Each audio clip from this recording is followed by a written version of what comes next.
status and licensed dollars. And it will tell you what, they're primarily equipment and some of the other things that are above the line that we had utilized in this year. Again, the $10.5 million that we paid the state government, that's also included in there. May or may not have to pay all of that. Bring it down to the end of the year. Comparatively, we spent in 16-17 $87 million. We're asking for $90 million in 2018-2019, pretty much for the same categories. We won't be returning, our projections, we won't be returning as much money to the reserve as we have in this particular year. We think we'll do better than what we're telling you now, just like we did before. We're trying to be conservative as we go into that. Just a couple other things to, if you want to note some page numbers. Our equipment is outlined on page 35, and that'll tell you what we're trying to go forward with in 18-19 and the projected budget on replacing equipment. Our grants grants are things like the shooting ranges and those kind of things. They start on page 25. Any of the contracts that we put forward for third-party folks, and that's really quite an eclectic list of things that would fall under that, but it would start on page 10. So at the end of all of those things, find my right note here.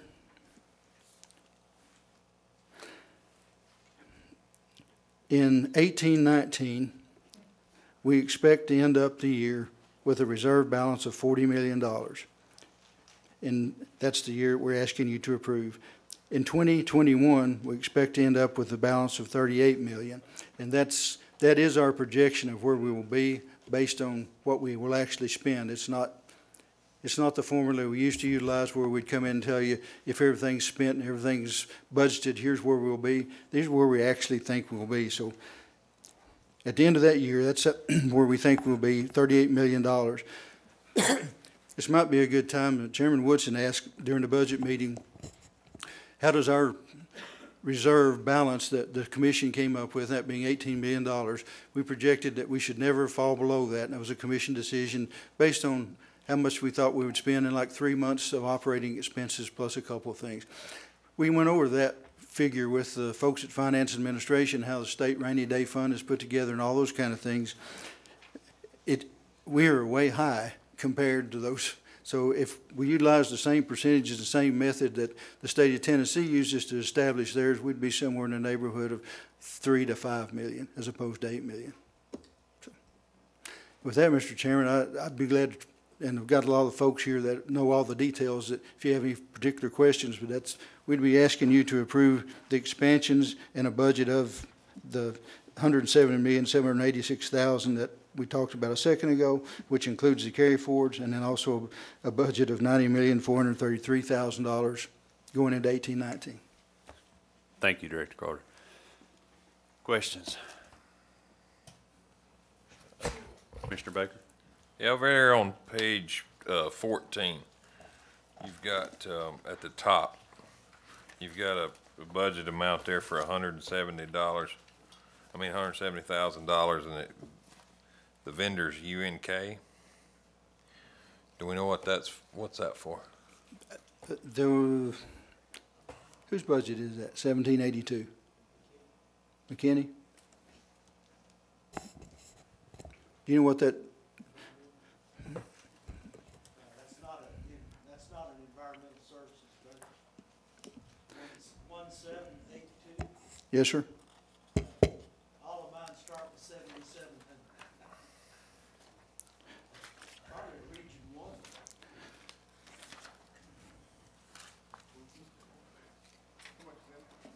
$170,000. I vaguely remember going over this. Expansion improvements, what that means under the explanation, because after we got through going over it, that's where we decided we would end up. The UNK obviously means unknown who the vendor would be. So I'll have to find out for you by tomorrow, Commissioner Baker. I can't remember what that was for. I saw a couple other things I saw there.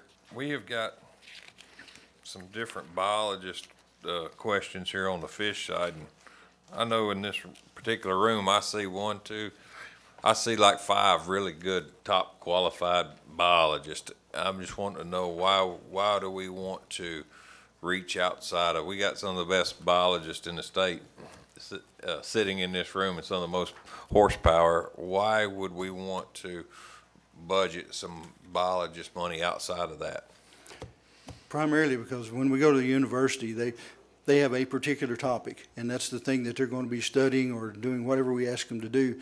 And it's literally every day during that time period, depending on how long it takes a person to do it. It's usually graduate students, so it may take anywhere from a year to 2 years for that to get done, and that's their only focus. Whereas our folks who are involved in that and work with universities and watching what they're doing could not put that amount of time in. Secondly, we try to go to universities because they can provide the match for us, and on fisheries it's a little different. We may or may not have licensed dollars involved in it, just depending on where it falls out in our budgeting process, because we have more fisheries projects than we have federal money coming in. Would that be the same thing like on our surveys? We've got that $60,000 we're doing surveys with the university. Do we not get, with us new branch system, do we not get a pretty good benefit on surveys from them, or do you feel like we still need to be doing some survey information there? We do. The way the universities do them are different than what we can do utilizing our emails.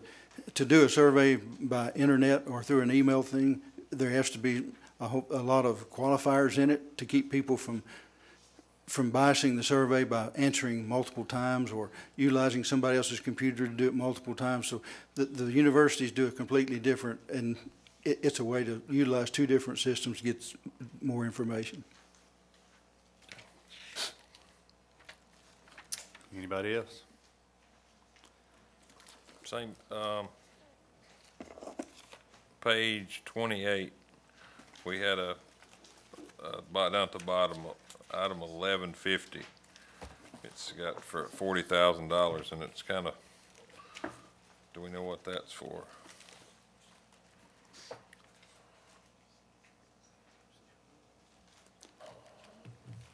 Bottom of page 28, item 1150. Is that the joint venture? Is that joint venture money? Okay. Yeah. Yeah, the $40,000, that's money that our agency pays in to a pot with other agencies in what's called a joint venture, which means several different agencies and organizations go together to manage different bird populations over a larger area than the state of Tennessee. It's a large landscape type management scheme. Excuse me.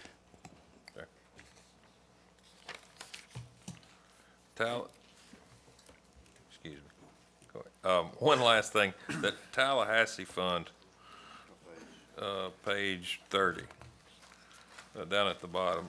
I know it says that the funding's Brookfield Energy, private funding. Is that just an expansion? We get to use that money for Yes, something? Sir. Okay. They're the energy company that does Chilhowie. Right. And they pay money back into the state of Tennessee, back into our agency, and we are able to utilize it. Dave can give you more details if you want more than that.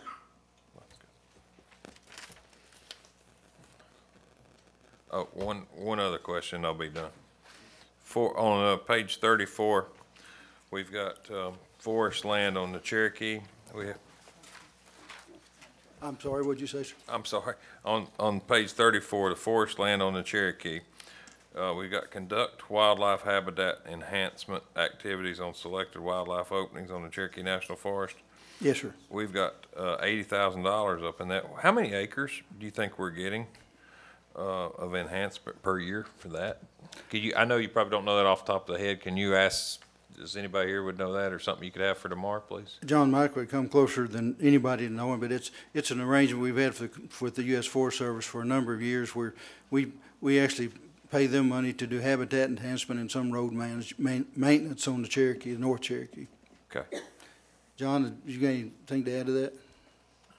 Is that okay, Mr. Chairman? Sure. To get the exact acreage, I would have to, part of it is North and South Cherokee. On the North Cherokee, I would have to contact Joe McGinnis to get the exact acreage. It's scattered throughout. A lot of it is dealing with early successional type habitat work, getting rid of certain undesirable trees. Some of the old home places they had up there that were once open fields at the higher elevations, they're going in and redeveloping those into early succession. A lot of it is dealing with golden winged warbler type habitat, which is conducive to numerous wildlife species, where you have a native warm season grass type area, scrub, which produces a lot of soft mass, which is vital to a lot of species, especially bears. I mean, it produces a lot of brambles as far as blackberries. So that's the type of work. Now, as far as the exact acreage, like I said, I'd have to get a hold of Joe. Thank you. Thanks, Sean. Mr. Cox? I've got a question about, years ago, we used to grant money to Delta waterfowl as well as Ducks Unlimited. And that went away for Delta waterfowl, and I wonder if that was prior to your administration or during, or can you tell me why we stopped doing that? I may have to solicit some help here. I do remember when Delta Waterfowl would come to commission meetings and we were talking, and some of their projects they'd ask us to be involved in was a lot of predator control work that they were doing in the Canadian provinces. And that was really scaled back. I don't know if that had anything to do with it or not, but Joe here, do you know any more than that?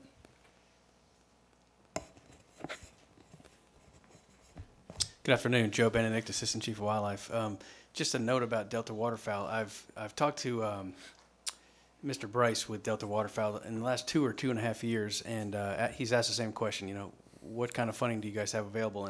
And all 3 times I've spoken to him, I said, well, send us a proposal for work you have, and we'll consider that. And to date, we've not received anything from Delta to consider, and that's the last 3 or 4 years, 3 years. 'Cause my understanding is that they have sent a proposal and we haven't acted on it. I've not seen that. Jamie Feddersen, our migratory bird program leader, has not shared that with me. He would have done that, I think. So if you have a contact and you want to share them my contact, we can. It could have gotten lost in an email somewhere. Well, just as a side note, DU and Delta are obviously they do the same work, and DU is now using some of Delta waterfowl's predator control on some of their DU Canada is on some of their lands, and they which is a change from their policy. And I'm Delta waterfowl train most of DU's biologists, and they do really good work. And I just don't understand why we don't give them a little bit of money. And I know it's not matched, but that too is political. But I sure would like to see us give them a little bit of money. I certainly welcome them to, if they have put forward a proposal. I'm not familiar with it, but if they want to put one forward, we'll certainly bring it to y'all and let you see what you think. That $170,000 that you asked about a minute ago is a part of that that's the $170,000 for the marketing. Okay. One other thing, I didn't see anything in there. We talked about developing some field trial areas. We don't have any of that in our budget, and something that I would like to see us do is those grinders that we did that demonstration on up there in Greenville.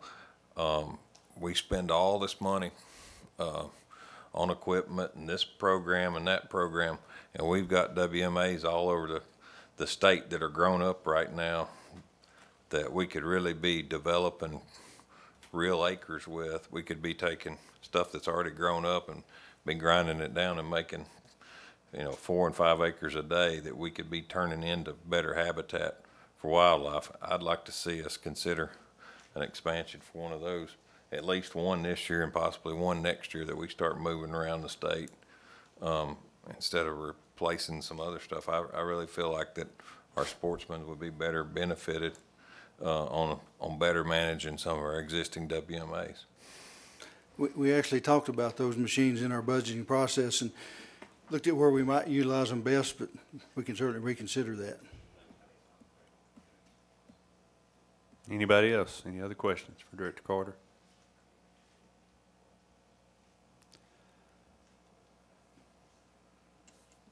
All right.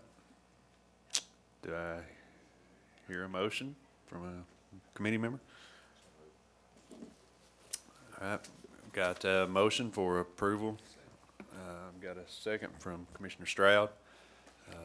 Any questions? Questions from the public? All in favor, let them know by saying aye. All opposed, like sign. Motion carried. Thank you, Mr. Chairman.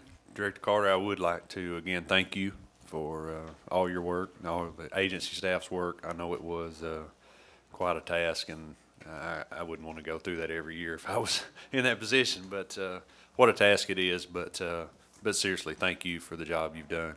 And we can always, if there's something to add tomorrow, field trials or anything, we'll bring that up tomorrow. But thank you very much. Look forward. Thank you. Madam Chairman.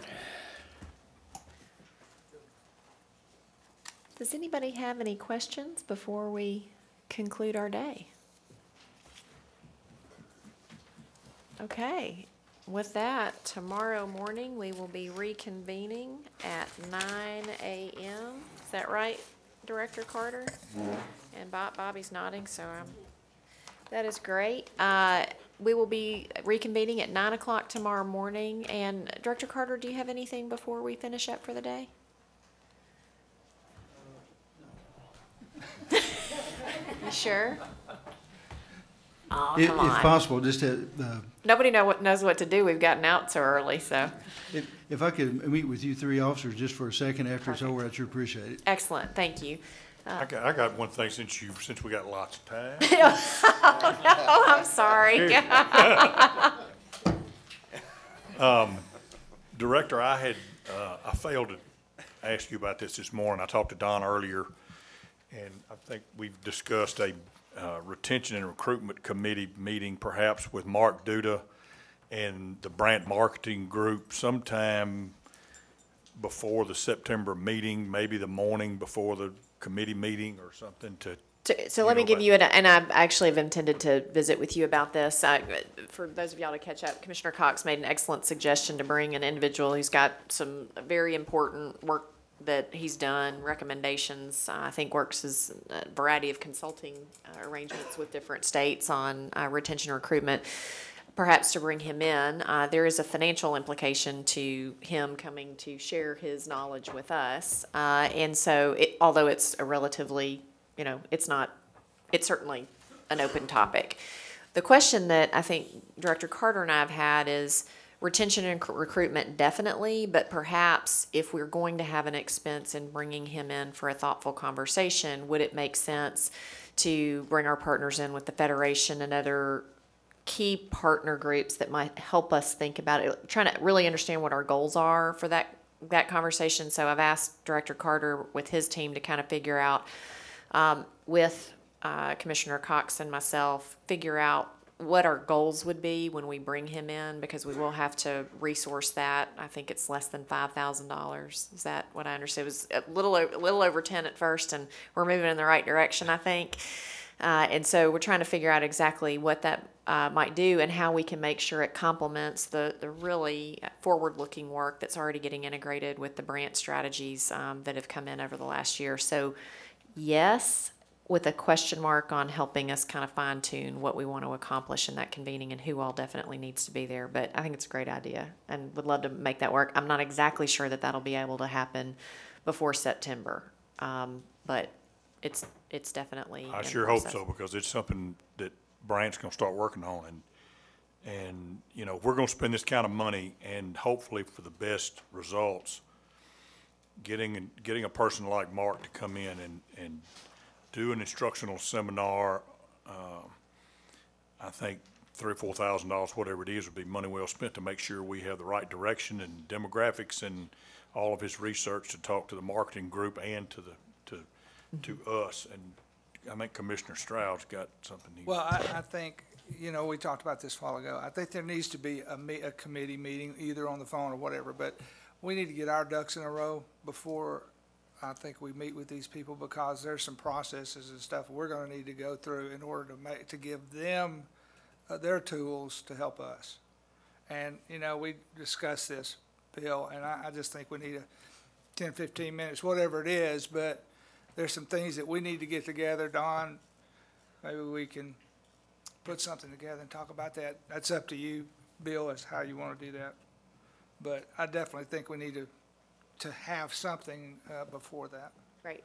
I think that my question is what exactly are we asking him to do, and what are our goals that we want to achieve from that? And I think we can get that figured out pretty quick. Yeah, I think he does this kind of thing regularly with other states, and I think he kind of knows what we're after, but, Well, I'd love to know anyway, what we can that talk thing about is that. before we pay somebody to come in. So I bet we can get that figured out as early as tomorrow afternoon in concept, and then perhaps talk about it. But I'd like for the agency to help us be very clear about what the thing is we're asking him for. Does that make sense? It does. I'll just mention, I've talked to Mark Duda several times. Mark says that he is not free until at least sometime in October, so it can't happen before then. But that's our time frame to start looking. But we can put together what we hope to get out of it way before then, obviously. Great. I'd love, why don't we, as an immediate next step, Chairman Cox and Stroud and Ed and I can kind of get fine-tuned on what we're looking for, and how we can fit that into our current strategies, at least conceptually, and then get working on bringing him in. And if there are other folks that we would want to bring into that conversation, I think that'd be a great idea, but certainly not necessary if we don't think that would be helpful. Great. Any other questions? Awesome. With that, we'll look forward to seeing everybody tomorrow morning at 9 a.m. We're adjourned.